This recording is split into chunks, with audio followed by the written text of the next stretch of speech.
کھانا پینا پہلے بھی مسلمان کا اللہ کی مرضی سے ہی ہے۔ ہر چیز ہر شے کھا سکتا نہیں ہے، بس رمضان میں ایک پابندی اور لگا دی کہ جو جائز بھی ہے، جو حلال بھی ہے، جو طیب بھی ہے، بس تمہارے رب کی مرضی ہے کہ تم نے صبح سے لے کر مغرب تک وہ بھی نہیں کھانا۔ بس پہلے بھی پابند ہے اللہ کے حکم کے، اور رمضان میں ایک پابندی اور کرنی ہے اور روزہ رکھنا ہے۔ اور اس روزہ کتنی کو محبوب چیز ہے اللہ کو، کتنی کو پسند ہے۔ نسائی میں حدیث ہے، ایک صحابی نبی کریم علیہ السلام کے حضور حاضر ہوئے اور عرض کی، یا رسول اللہ صلی اللہ تعالی علیہ وسلم، مجھے کوئی ایسا عمل بتائیں جو مجھے نفع دے۔ مطلق اعمال میں سے جتنے بھی اعمال موجود ہیں اللہ کی رضا کے لیے کرنے والے، ان میں سے اس نے کسی عمل کا انہوں نے سوال کیا۔ عرض گزار ہوئے، یا رسول اللہ صلی اللہ تعالی علیہ وسلم، کوئی عمل بتائیں جو مجھے نفع دے۔ تو اللہ کے حبیب علیہ السلام نے فرمایا، روزہ رکھ، اس کی مثل دوسرا کوئی عمل نہیں ہے۔ روزہ اتنا بڑا عمل ہے، انسان کو نفع دینے والا، مسلمان کو فائدہ پہنچانے والا، کہ اس جیسا دوسرا کوئی عمل یہ حدیث میں حضور علیہ السلام نے بیان کی۔ اب روزہ اتنی بڑی سعادت ہے، اور کرنا کیا ہے؟ اللہ کے حکم سے کھانا پینا۔ جس وقت اس نے کھانے سے روک دیا اس وقت رک جانا ہے، جس وقت اجازت دی ہے اس وقت کھا لینا ہے، لیکن نفع اتنا ہوگا کہ حضور فرماتے ہیں اس جیسا دوسرا عمل ہی کوئی نہیں، اتنا فائدہ مند کام ہے۔ روزے بڑی غنیمت ہے، رمضان المبارک کا مہینہ بڑی سعادت ہے۔ آپ اندازہ فرمائیے کہ نبی پاک علیہ السلام نے، حضرت سلمان فارسی رضی اللہ تعالیٰ عنہ فرماتے ہیں، رمضان سے ایک دن پہلے خطبہ دیا تھا باقاعدہ، اور ہمیں حضور نے رمضان کی عظمتوں سے آگاہ کیا تھا۔ رمضان المبارک سعادت افروز گھڑیاں ہوتی ہیں، اس کا لمحہ لمحہ برکت ہوتا ہے، اس کی ایک ایک ساتھ خدا کا انعام لے کے آتی ہے۔ رمضان المبارک کی ایک ایک گھڑی بخشش، مغفرت، اللہ کی عطا، اللہ کا کرم، اللہ تبارک و تعالیٰ کی رحمتوں سے بھرپور ہوتی، ایسے جیسے چاروں جانب خدا کی رحمت کا مینہ برس رہا ہوتا ہے۔ بس جن کی جھولیاں پھیلی ہوئی ہوں گی اور جن کے دامن کھلے ہوئے ہوں گے، وہ اپنے دامن رحمت الہی سے بھرپور کر لیں گے۔ لیکن سادی سی بات ہے بھائی، جو آدمی سویا رہے، غافل رہے، اٹھ کے اپنے کمرے کا دروازہ ہی نہ کھولے تو سورج جتنا مرضی چمک رہا ہو اسے کوئی فائدہ حاصل ہوتا نہیں، اسے کوئی روشنی نصیب ہوتی نہیں، کیونکہ وہ تو اٹھا ہی نہیں، جاگا ہی نہیں، بیدار ہی نہیں ہوا۔ صبح کی آب و ہوا بڑی ٹھنڈی ہوتی ہے، بڑی صحت افزا ہوتی، لیکن اگر کوئی لوگ غافل ہی رہے اس میں، اور صبح اٹھے ہی نہ، سیر کرے ہی نہ، فجر کو نکلے ہی نہ، اس کی غفلت اس پر طاری رہے، تو جتنا مرضی صبح کا سویرا ہو، جتنی مرضی راحتیں اور رحمتیں ہوں، اسے اس سے نفع حاصل ہوتا وہ تو اسی کو ہوگا جو اٹھے گا، آنکھ کھولے گا۔ تو اچھی طرح سمجھ لیجئے گا، رمضان المبارک کی سعادتیں اتنی بڑی ہیں، برکتیں اتنی زیادہ ہیں کہ حضور علیہ السلام نے فرمایا، نفل کا ثواب فرض کے برابر، فرض کا ثواب 70 گنا بڑھا کے دیا جائے گا۔ لیکن اگر کوئی غافل کا غافل ہی رہا، اس بیچارے کا موبائل رمضان میں بھی بند نہیں ہوا، لا یعنی بے مقصد بے معنی چیزیں، لغویات اور ابس چیزوں میں اس نے رمضان بھی گزار دیا، تو سعادتیں تو برس رہی تھی، سورج تو نور کا چمک رہا تھا، روشنی تو پھیل گئی، سعادت افروز گھڑیاں تو آ چکی تھیں، پر اس نے اپنی آنکھ کو ہی نہیں کھولا، غافل کا غافل رہا۔ تو اس سے کچھ میسر آ سکتا، کچھ غفلت دور کرنی پڑے۔ اب دیکھیے، ہمارے یہاں محفل ہوتی ہے، لوگ گلیاں سجانی شروع کرتے ہیں 1 یا 2 دن پہلے۔ کسی گھر میں شادی ہوتی ہے تو لوگ گھر کا آنگن، صحن، چھت اور سامنے والی دیوار سجانا شروع کرتے ہیں 2-3 دن پہلے۔ اس سے زیادہ نہیں. بڑی خاص بھی کو محفل ہو تو ایک آدھ دن پہلے لائٹنگ لوگ کرتے ہیں کہ پتہ چلے یہاں ذکر رسالت مآب صلی اللہ تعالی علیہ وسلم کیا جائے گا اور یہاں حضور کے تذکار کیے جائیں گے. 2-4 دن پہلے اگر کہیں لائٹنگ ہو جائے تو لوگ کہتے ہیں یار کوئی کمال ہی بات ہے کہ اتنے دن پہلے یہاں اتنی روشنیاں نظر آ رہی ہیں, کوئی انفرادی کام ہے, اس پر نظر جاتی ہے. آپ ذرا رمضان کی شان تو دیکھیں. حضور فرماتے سارا سال جنت سجائی جاتی ہے. کس لیے؟ حضور فرماتے رمضان المبارک کے لیے. سارا سال جنت سجا دی جاتی, اس کو تیار کیا جاتا ہے رمضان کی سعادت افروز گھڑیوں کے لیے, ان مقدس ایام کے لیے جو لے کر رمضان سایہ فگن ہوتا ہے. اس کے لیے پورا سال جنت کو سجایا جاتا ہے, تزئین و آرائش کی جاتی ہے. اور رمضان آتا ہے تو کریم کے کریمانہ فیصلے ہونے شروع ہو جاتے ہیں. کریمانہ فیصلے. ایک کریمانہ فیصلہ ہوتا ہے کہ دوزخ کے دروازے بند کر دو اور جنت کے سارے ہی دروازے کھول دو. اس کو راستہ کیا گیا ہے. پھر آپ کو پتہ ہے ایک انوکھی بات بھی آپ سے کرنی ہے. قانون نافذ کرنے والے اداروں کو نا مجرموں کا پتہ ہوتا ہے. ان کو پتہ ہوتا ہے کس کس جگہ کچھ فسادی لوگ ہیں. وہ دیکھتے ہیں نا ملک میں کوئی خاص مہمان آ رہا ہے جو ملک کے لیے فائدہ مند ہے اور وطن کے لوگ اور وطن کو اس سے فائدہ ہوگا, استفادہ کریں گے لوگ اس کے آنے سے. وہ کیا کرتے ہیں ان فسادیوں کو پہلے بند کر دیتے ہیں. کہتے ہیں ایسا نہ ہو کہ یہ آ کے کوئی خرابی کرے, وہ منع کر دیتے ہیں. تو یاد رکھ لے, سمجھ لے, حضور فرماتے شیطان کو بھی قید کر دیا جاتا ہے. رمضان آنے والا ہے تو اللہ شیطان کو قید کر دیتا ہے, جکڑ دیتا ہے. فرمایا رمضان آ رہا ہے اور میرے بندوں نے اپنی بخشش کرانی ہے, انہوں نے میری عبادت کرنی ہے, انہوں نے روزے رکھنے ہیں, انہوں نے آ کر کے اللہ کے حضور معافیاں مانگنی ہے. اور رمضان کی ہر رات میں 70,000 یا بلا مثال و بلا تشبیہ اللہ جانے کتنے بے حساب لوگوں کی رب نے بخشش کرنی ہے. تو یہ شیطان بڑا مکار ہے, یہ کھلا ہوا دشمن ہے, کوئی خرابی نہ کر دے لہذا پہلے اسے باندھ دو. خرابی نہ کرے کسی قسم کی, اسے باندھ دیا جاتا ہے. مہمان بھی آ گیا, خرابی کرنے والا بھی باندھ دیا, لیکن اگر فائدہ لینے والے پھر بھی فائدہ نہ لے تو پھر ان سے کہا جائے گا کہ تمہارے پاس اب کوئی بہانہ بچا نہیں ہے, اب تمہارے پاس کوئی کسی قسم کا عذر باقی نہیں ہے. اب تو یہ تھا کہ تمہیں بخشش کرانا چاہیے تھی, استغفار پڑھنا چاہیے تھی, دعائیں کرنا چاہیے تھی, قرآن مجید کی تلاوت کو کثرت سے کرنا چاہیے تھا. لیکن چونکہ اب تم یہ بھی نہیں کہہ سکتے کہ مجھے شیطان نے گمراہ کر دیا, وہ تو باندھ دیا گیا ہے.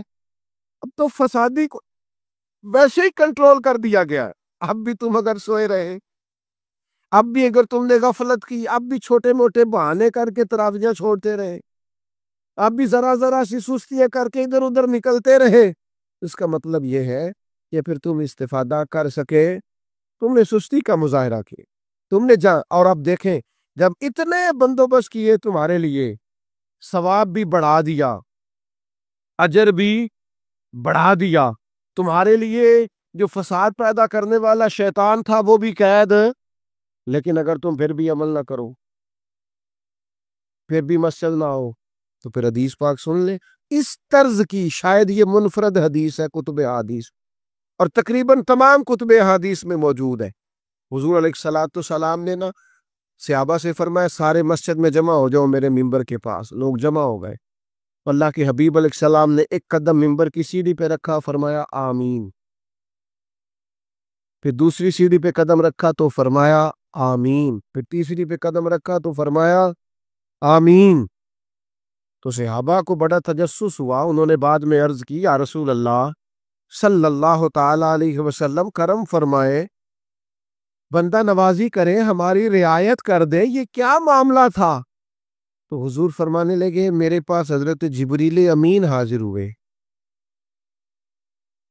یہ رحمت للعالمین نبی کی بات سنا رہا ہوں. حضور کریم ہے, کریم فرماتے ہیں کہ حضرت جبریل آئے اور میں نے ابھی ممبر کی پہلی سیڑھی پر قدم رکھا تھا تو انہوں نے عرض کی یا رسول اللہ صلی اللہ تعالی علیہ وسلم ہلاک ہو جائے وہ شخص جو آپ کا نام سنے اور آپ پر درود و سلام نہ پڑھے۔ تو میں نے کہا آمین۔ پھر حضرت جبریل عرض گزار ہوئے یا رسول اللہ صلی اللہ تعالی علیہ وسلم وہ ہلاک ہو جائے جس نے بڑھاپے میں والدین کو پایا اور ان کی خدمت کر کے بخشش نہ حاصل کر سکا۔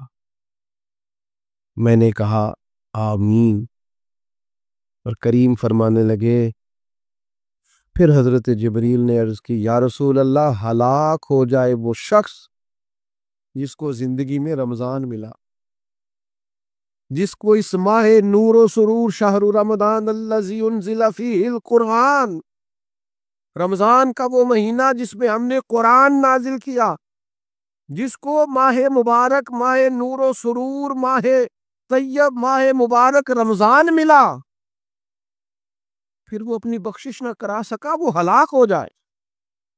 تو حضور فرماتے میں نے بھی کہا آمین، اللہ تعالی ہم سب کو محفوظ فرمان۔ میں عرض کر چکا ہوں کہ جب ثواب بھی بڑھا دیا گیا اور جب طاقت بھی بڑھا دی گئی عبادت کی اور جب برکتیں بھی زیادہ ہو گئیں، نعمتیں بھی زیادہ ہو گئیں، رکاوٹ ڈالنے والا، رخنا ڈالنے والا شیطان بھی قید کر دیا گیا، تو اب بھی کوئی شخص اگر توجہ ہی نہ کرے، رجوع ہی نہ کرے، تو پھر اس کے لیے یہ حکم آیا کہ وہ ہلاک ہو جائے، پھر وہ برباد ہو جائے۔ جب اتنی سعادتیں موجود ہیں، اتنے بندوبست کیے گئے ہیں، جنت کو سجایا گیا ہے، رمضان شریف میں 2-4 کام ضرور کرنے۔ ایک تو روزہ رکھنا ہے۔ کچھ ہمارے پنجابی بہانے بھی ہیں، پنجابی بہانے، میں جی مزدوری کرنی ہوتی ہے نا، پھر روزہ تو نہیں نہ رکھو۔ اللہ نے نہیں سی پتا کہ مزدوری کرنی ہے، تو اللہ نے کیوں فرض کیا روزہ؟ ہلکے سے لوگ بیمار ہوتے ہیں، بالکل معمولی سے، کوئی ایسا عذر نہیں، روزہ چھوڑ دیتے۔ ذرا ذرا سی باتیں لے کر لوگ، آپ یقین کریں، اہمیت کو نہیں سمجھتے، اور بعض صرف سست ہیں، غافل ہیں، منہ پھیرے ہوئے۔ اگر یہ ایک حدیث سمجھ میں آ دے نا، ترغیب و ترہیب میں اور دیگر کتب حدیث میں بھی موجود ہے، حضور نے فرمایا جس نے رمضان کا ایک روزہ چھوڑ دیا، زندگی بھر بھی روزے رکھے، وہ فضیلت نہیں پا سکتا جو رمضان کا روزہ سے فضیلت اسے مل لیتی۔ اتنی بڑی بات ہے، آپ اس کو سمجھ لیں، اتنے سعادت افروز روزے ہیں رمضان کے، تو کوشش کریں اپنے آپ کو مینج کریں، مینٹین کریں چیزوں کو، اپنی صحت کا خیال کریں۔ میں تو دوستوں سے کہا کرتا ہوں رمضان سے پہلے جو ایام ہے، پہلے سے بڑھ کر اپنی طبیعت کا خیال رکھیں، تاکہ رمضان میں کوئی کسی قسم کی طبیعت میں بھی کمزوری پیدا نہ ہو، اور صحیح صحت مندی کے ساتھ انسان رمضان شریف کے روزے گزار سکے۔ دوسری بات ہے رمضان میں خوب قرآن مجید پڑھنا۔ شہر رمضان الذی انزل فیہ القرآن، رمضان ہی کا تو وہ مہینہ ہے جس میں قرآن نازل کیا گیا۔ نبی کریم صلی اللہ تعالی علیہ وسلم رمضان المبارک میں حضرت جبریل امین علیہ السلام کے ساتھ قرآن مجید کا دور فرمایا کرتے۔ حضور حضرت جبریل کو پارہ سناتے اور جناب جبریل نبی کریم علیہ السلام کو سنا۔ یہ دور ہوتا قرآن مجید کا۔ اللہ نے کتنی زیادہ توفیق دی ہے، ہر مسجد میں تراویح میں قرآن پڑھا جاتا ہے۔ تھوڑی ہمت کرے، تھوڑی کوشش کرے۔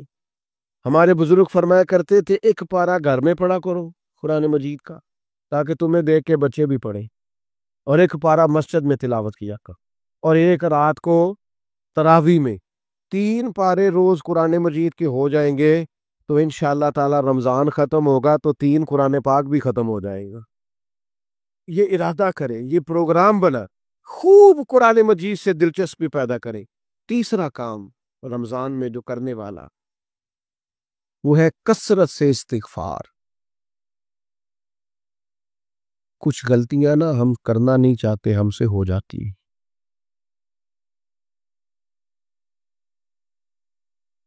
کچھ غلطیاں ایسی ہیں جو ہم بڑی بڑی کر چکے ہیں، لیکن ہمیں یاد ہی نہیں، بھول گئے۔ کچھ خطائیں ہم سے ایسی سرزد ہوتی ہیں جو لاشعوری میں ہو جاتی، ہمیں سمجھ ہی نہیں ہوتی کہ یہ خطا ہے اور اتنی بڑی ہے۔ کسی شخص کو بعض اوقات کوئی ایسی بات کہہ دیتے ہیں کہ ہماری نظر میں وہ بات معمولی ہوتی ہے، پر وہ بیچارہ ساری رات سو نہیں سکتا۔ رمضان کا مہینہ ہے اپنے رب سے معافی مانگنے کا مہینہ، اس سے توفیق مانگنے کا مہینہ، اس کے حضور حاضر ہونے کا مہینہ۔ میں آپ کی خدمت میں عرض کروں، حضرت عائشہ صدیقہ فرماتی ہیں نبی پاک نے فرمایا صلی اللہ تعالی علیہ وسلم، جس سے اللہ نے قیامت والے دن حساب پوچھ لیا نا، اس کے لیے مشکل ہو جائے۔ حساب یسیرہ یہ ہے کہ وہ مہربانی فرمائے اور فیصلہ جب کرے تو کرے ہی درگزر والا، فرمائے جا تجھے معاف کی۔ رمضان کا خاص مہینہ ہے، سحری میں بھی دعا قبول ہوتی ہے، افطار میں بھی دعا قبول ہوتی ہے، صبح سے لے کے افطاری تک بندہ ہر وقت عبادت میں ہوتا ہے۔ تراویح کے بعد بھی دعائیں مانگے تو وقت قبولیت کا ہے۔ میرے بھائیوں، رمضان کی راتیں بھی قبولیت کی، آخری طاق راتوں کی شان قبولیت کی، لیلۃ القدر قبولیت کی۔ اس دفعہ جھک نہ جائیں اس کی بارگاہ میں سجدے میں، رو رو کے معافی مانگ نہ لیں اس سے۔ ہم برے نہیں ہیں، چاہتے نہیں ہیں، پر ہمارے وجود سے کچھ غلطیاں ہو جاتی، ہمارے سینوں میں کچھ پچھتاوے ہیں، کچھ من میں باتیں ہیں۔ اس دفعہ اس کے حضور عرض نہ کریں کہ کچھ کمیاں رہ گئی ہیں، دل نہیں کرتا تھا ایسا ہو، پر انجان کے نہ چاہتے ہوئے بھی کمزوریاں ہو گئی۔ رمضان آ رہا ہے، بڑا گولڈن چانس ہے، بڑا خوبصورت موقع۔ بھائیو، رمضان کی ہر سحری کے بعد رب سے معافی مانگ۔ آپ کو پتا ہے اتنی بڑی امت مسلمہ لیکن ہر گلی میں کمزور ہے، ہر جگہ رسوانیاں ہمارے ساتھ چمٹی ہوئی ہے۔ ہم چاہ کے بھی اپنے بھائیوں کی مدد نہیں کر سکتے۔ میرے پاس ایسے ایسے جوان آتے ہیں جو کہتے ہیں ہمیں بتائیں نا ہم فلسطین کے لیے کیا کر سکتے ہیں، ہمیں بتائیں نا۔ یہ ہماری بے بسی، یہ ہماری غلطیوں کا نتیجہ ہے۔ تو خوب استغفار کریں، اپنی کوتاہیوں کی معافی مانگیں۔ رمضان کی ہر صبح میں، ہر شام میں، ہر دن میں، ہر رات مصلے بچھا بچھا کے عرض گزار ہوں کہ مالک تو ہمیں معاف فرما۔ اور میں آپ سے ایک اور بات بھی عرض کروں، شیخ ابو الحسن کو میں پڑھ رہا تھا تو روتے جا رہے تھے، روتے جا رہے تھے، روتے جا رہے تھے۔ ایک شام ان کے کچھ لوگوں نے ان سے کہا کہ حضور اس قدر زیادہ آہوزاری، تو فرمانے لگے میری بس اتنی خواہش ہے کہ جب میں اپنے رب سے ملوں نا تو میرا رب مجھے ناراض نہ بولے۔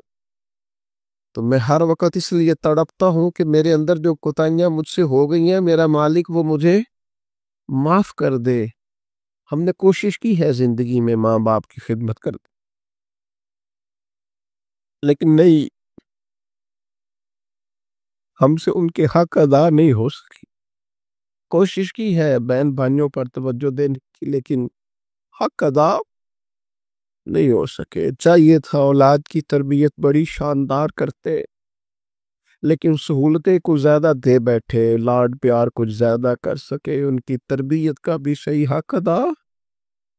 اللہ نے عزت زیادہ دی تھی، جواب میں ہماری خدمتیں تھوڑی، ہم اپنے رب کی بارگاہ کی حاضریوں کے بھی حق ادا نہیں کر سکے۔ اس نے ہمیں نوازا زیادہ ہے، ہمارا شکر کم ہے۔ ہم اس کا حق ادا کرنے کا کام یہ ہے میرے بھائیوں کے رمضان میں خوب استغفار کری۔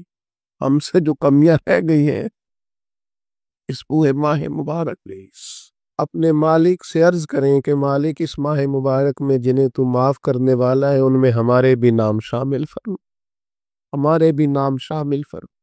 اور بھی عرض کرنی ہے، ان کے لیے بھی دعائیں کرنی ہے رمضان میں جو ہم سے بچھڑ گئے۔ جو مٹی تلے جا کے آرام فرما ہو گئے۔ یہ رمضان المبارک چونکہ بخشش مانگنے کا مہینہ ہے، اللہ کے حضور معافی مانگے ان کے لیے بھی، ہمارے اپنوں کے لیے، ماں باپ کے لیے، عزیز و اقربا کے لیے، کہ اللہ کریم ان کی قبروں کو بھی ٹھنڈا کرے، ان کے حال پہ بھی رحمت کی نظر کرے، ان کے لیے بھی مالک ثانیہ کرے۔ خوب دعائیں مانگے رمضان میں، خوب دعا۔ اور جو محتاج ہے، جو تنگ دست ہے، جو غریب ہے، جن کو زمانہ گزر گیا ہے، دوستوں کو، احباب کو، مخیر حضرات کو متوجہ کرتے ہوئے وہ بھی تھوڑی توجہ کریں۔ اس سال رمضان کے ماہ مبارک میں دنیا داروں کو چھوڑ کے رب کی طرف متوجہ نہ ہو، اس کریم کی بارگاہ میں اپنی ساری تکلیفیں بیان نہ کرے۔ بیمار بھی آئیں، مقروض بھی آئیں، تنگ دست بھی آئیں، بے اولاد بھی آئیں، کمزور بھی آئیں، سارے جھکیں، روزہ رکھ کے، تراویح پڑھ کے، قرآن پڑھ کے، اپنے سارے دکھ اپنے مالک کے حضور بیان کر کے اس ماہ مبارک کی ہر رات میں اس سے بخشش کا سوال کرے، رحمت کا سوال کرے، کرم کا سوال کرے۔ وہ بڑا ہی کریم ہے۔ حضور فرماتے ہیں، رب کہتا ہے مجھے حیا آتی ہے میرا بندہ ہاتھ اٹھائے اور میں اس کے ہاتھ خالی واپس کر، بس آنے کی دیر ہے۔ اور ایک مقام پہ اللہ کے حبیب علیہ السلام نے فرمایا، بندہ جب اعتراف گناہ کر کے معافی مانگتا ہے، اللہ فوراً ہی اسے معاف فرما دیا کر۔ چوتھا کام جو اس ماہ مبارک میں بہت زیادہ کرنا ہے وہ یہ ہے کہ حضور نے فرمایا یہ صبر کا مہینہ، صبر بہت کرنا ہے۔ ایک تو صبر ہوتا ہے نا مصیبت پہ صبر، ایک خواہشات پر بھی صبر ہوتا ہے کہ خواہشیں پیدا ہو رہی ہیں پر صبر کرنا ہے اللہ کی رضا کے، یہ بھی صبر۔ نیکی پر استقامت کے لیے بھی صبر کی ضرورت ہوتی، گناہ چھوڑنے کے لیے بھی صبر کی ضرورت ہوتی۔ آپ کے پاس مواقع موجود ہیں معاذ اللہ برائی کے، لیکن اگر آپ صبر کرتے ہیں، اللہ کی رضا پہ راضی رہتے ہیں، تو یہ بھی صبر ہے۔ نبی پاک علیہ السلام نے روزہ دار کو صبر کرنے کا کہا، فرمایا تو تم نے کوئی بےہودہ بات نہیں کرنی، کوئی گالم گلوچ نہیں کرنی، اور اگر کوئی تم سے لڑائی جھگڑا کرے، کوئی بےہودہ بات کرے، تو تم نے کیا کہنا ہے؟ انی صائم مرتین، تم نے 2 مرتبہ کہنا ہے بھائی میں تو روزہ دار ہوں۔ کوئی جھگڑا کرنا چاہے، لڑائی کرنا چاہے، برا بھلا کہے، کوئی الجھانا چاہے، تو کہنا انی صائم، میں روزہ دار ہوں۔ یہ وظیفہ یاد کریں گے؟ کیا کہنا ہے؟ یہ وظیفہ ہے پورے رمضان کا، یہ بخاری میں حضور نے بتایا ہے۔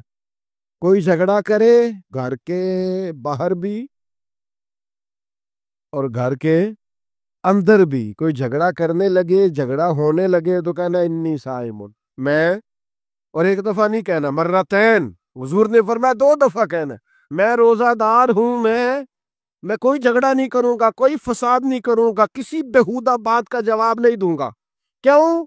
اس لیے کہ میری ایک شان ہے، میں روزہ دار ہوں، میں اس وقت ایک منصب پر فائز ہوں، میں روزہ دار ہوں۔ یہ وظیفہ پکانا ہے ہر بےہودہ بات سے، ہر جگہ۔ اور حضور علیہ السلام نے فرمایا، یہ بھی بخاری میں موجود ہے، فرمایا جس نے جھوٹ بولنا اور اس پر عمل کرنا نہیں چھوڑا، اللہ کو اس کے بھوکا پیاسا رہنے کی کوئی حاجت نہیں ہے۔ جھوٹ ہی نہیں چھوڑا اس نے، ابھی بھی جھوٹ بول رہا ہے، روزہ رکھ کے بھی جھوٹ پر عمل کر رہا ہے، اللہ تعالیٰ کو اس کے بھوکا پیاسا رہنے کی کوئی حاجت نہیں ہے۔ تو روزہ رکھنا ہے، پھر اس کی تھوڑی سی حفاظت بھی کرنی۔ پھر آگے چلیے، 5ویں گزارش، نبی پاک نے فرمایا رمضان غم خاری کا مہینہ۔ آپ کو پتہ ہے جو بندہ روزہ نہ رکھ سکے کسی خاص مجبوری کی وجہ سے، بیماری کی وجہ سے، کسی عذر کی وجہ سے، تو قرآن مجید نے کیا کہا؟ وہ ایک مسکین کو کھانا کھلائے۔ یہ روزے کا فدیہ یہ ہے کہ پھر وہ کیا کرے؟ روزہ نہیں رکھ سکتا تو مسکین کی خدمت کرے۔ شرعی حکم یہ ہے کہ کسی نے اگر روزہ توڑ دیا رمضان کا تو 60 روزے رکھے کفارے میں، 60 نہیں رکھ سکتا تو پھر 60 مسکینوں کو کھانا کھلائے۔ تو بار بار روزے میں مسکین کا ذکر آ رہا ہے۔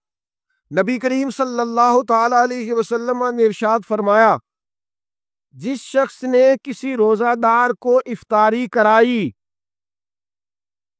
تو اللہ تبارک و تعالی افطاری کرانے والے کی بخشش بھی فرما دے گا، اور فرمایا جتنا اجر روزہ رکھنے والے کو ملے گا اتنا ہی اجر اللہ افطار کرانے والے کو بھی عطا فرمائے گا۔